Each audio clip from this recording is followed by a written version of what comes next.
दतिया में जो आपका भी ओपिनियन पोल था उसमें मामूली बढ़त मेरे ख्याल से कांग्रेस को आप दिखा रहे थे वोट वाइप के सर्वे में। और अब जो रुद्रा रिसर्च का भी सर्वे आया है उसमें ये कहा जा रहा है कि भारतीय जनता पार्टी को 39 मतलब 39% वोट मिल रहे हैं, जबकि कांग्रेस के जो उम्मीदवार हैं उनको 44% वोट मिल रहे हैं। यहाँ ये याद रखना ज़रूरी है कि ये सीट कांग्रेस की ही थी। कांग्रेस के उम्मीदवार का चूँकि उनको अयोग्य करार दे दिया गया, उनकी सदस्यता रद्द हो गई, इसलिए चुनाव हो रहा था।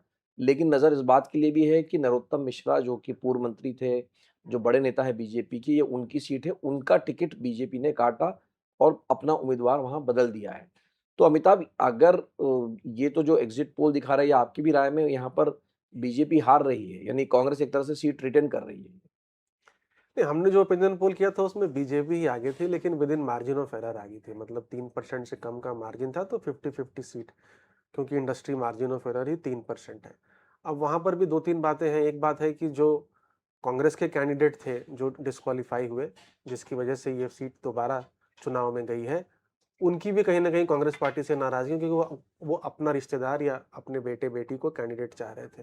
तो वहां पर भी एक इंटरनल सबोटाज का एंगल है, जो बीजेपी में नरोत्तम मिश्रा का एंगल है। अब अगर 3% का मार्जिन ऑफ मतलब डिफरेंस है दोनों पार्टीज के बीच में, और जो रुद्र में भी 5% आ रहा है, जो largely with in margin of error range होता है, तो उसमें अब डिपेंड करता है कि नरोत्तम मिश्रा अपने सपोर्टर्स को क्या मैसेज देते हैं। क्योंकि जो भी वोट शेयर रहा हो, हम अगर बुरे से बुरे स्थिति में भी माने, हालांकि मध्य प्रदेश जो है वो गुजरात के बाद बीजेपी का आज पूरे भारत में सबसे बड़ा गढ़ है। कैंडिडेट कोई भी हो, ठीक है, एक 35 से 40% का उनका एक फिक्स्ड वोट शेयर है। तो अगर हम मान भी ले कि 4-5 हजार वोट नरोत्तम मिश्रा या 5 से 10 हजार वोट उनका खुद का है, तो कितना वोट वो ट्रांसफर करवाते हैं। बीजेपी का जो कैंडिडेट है आउटसाइडर है, एक ये भी एंगल है। जबकि कांग्रेस पार्टी के जो कैंडिडेट हैं वो राजा हैं, उनके एक इमेज उनकी अच्छी है। तो ये सारी बातें हैं, सारे फैक्टर्स प्ले आउट कर रहे हैं। अब देखना पड़ेगा। वहां पे टर्नआउट बांकीपुर और मंजलपुर से ज़्यादा दुगना हुआ जी। है ना। वहाँ 71-72% टर्नआउट टर्नआउट वहां पे ज्यादा हुआ है। हालांकि पिछले चुनाव के कंपैरिजन में दतिया में जो टर्नआउट था 2023 के चुनाव में, उससे टर्नआउट जरूर कम है। तो देखते हैं वहां पर क्या स्थिति बनती है। वहां भी मतलब जो भी रिजल्ट आता है उसका भी एक बड़ा मैसेज जो है वो राज्य की राजनीति पर, क्योंकि वहां पर चीफ मिनिस्टर भी प्रेशर में है, उनको डिलीवर करना है। और बाकी इसको जेंजी प्रोटेस्ट और ओवरऑल सेंटिमेंट से भी जोड़ा जा सकता है। तो सबसे आखिर में अमिताभ, जो जेन प्रोटेस्ट की आप बात कर रहे हैं, तो जब से ये जेन प्रोटेस्ट हुआ है जंतर मंतर में और फिर पूरे देश में अलग अलग जगह देखने मिला था, तो उसके बाद लोगों को लग रहा है कि इसका 2029 के चुनाव परिणाम में असर होगा। हमने आपने भी जो अब तक सर्वे किए, आमतौर पे हमने विधानसभा के भी चुनाव में देखा या राज्यों के भी मतलब लोकसभा चुनाव में भी देखा कि जब जब जो यूथ है वो विपक्ष के साथ रहता है, लेकिन जैसे-जैसे उम्र बढ़ती जाती है, तो वो सरकार के साथ या भारतीय जनता पार्टी के साथ चला जाता है। तो 2029 में क्या होगा? एक तो युवा कितना होगा, मतलब जो 18 से 29% उम्र वाला है, जो करीब बताते हैं कि 22-23% होगा।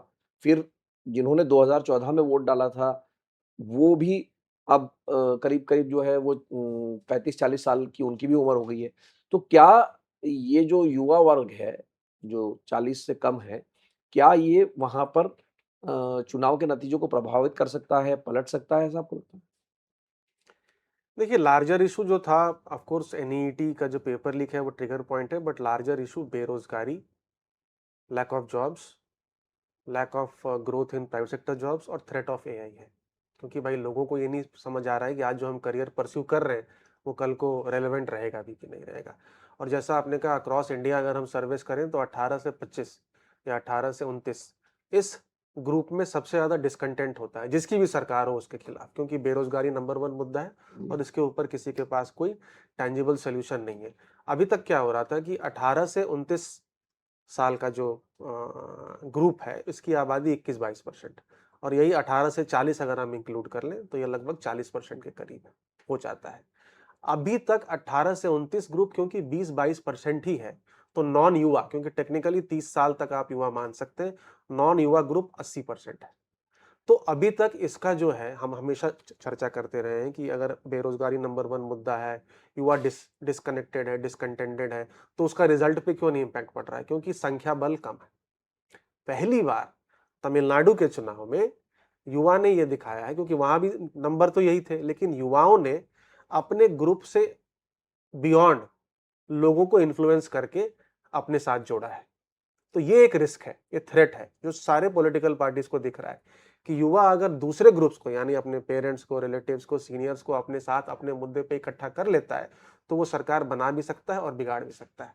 यही दिखा हमें जंतर मंतर के प्रोटेस्ट पे भी, कि भाई युवाओं के साथ बहुत सारे पेरेंट्स आए, रिलेटिव्स आए, और ये middle class, aspirational class core block है प्राइम मिनिस्टर मोदी का इंडिविजुअल, जिसको हम मोदी फैक्टर बोलते हैं, जो बीजेपी के 37% वोट शेयर अगर बीजेपी को आता है, तो मेरे हिसाब से लगभग 27% उनका आइडियोलॉजिकल वोट है, हिंदुत्व, नेशनलिज्म एटसेट्रा, और 10% मोदी फैक्टर, यानी ये आइडियोलॉजिकली अलाइंड नहीं है, लेकिन aspirational class, semi urban, urban areas में रहने वाला युवा, उनके parents, middle class, lower upper, जो उनको वोट करता है उनके विजन के ऊपर। तो इसमें भी डिसकंटेंट दिखा, इसीलिए प्राइम मिनिस्टर मोदी ने, मुझे लगता है, ये धर्मेंद्र प्रधान का रेजिग्नेशन जो है वो एक्सेप्ट किया, और बहुत सारे स्टेप्स अभी हम देख रहे हैं कि ले रहे हैं, क्योंकि ये जो ग्रुप है इसने दिखा दिया है कि वो किसी की सरकार बनवा भी सकता है, बिगाड़ भी सकता है। तमिलनाडु का चुनाव first Instagram election of India है। अब हम देख रहे हैं कि प्राइम मिनिस्टर मोदी खुद इंस्टाग्राम पे हैं, काफी वहां कम्युनिकेट कर रहे हैं और लोगों को भी कह रहे हैं करें।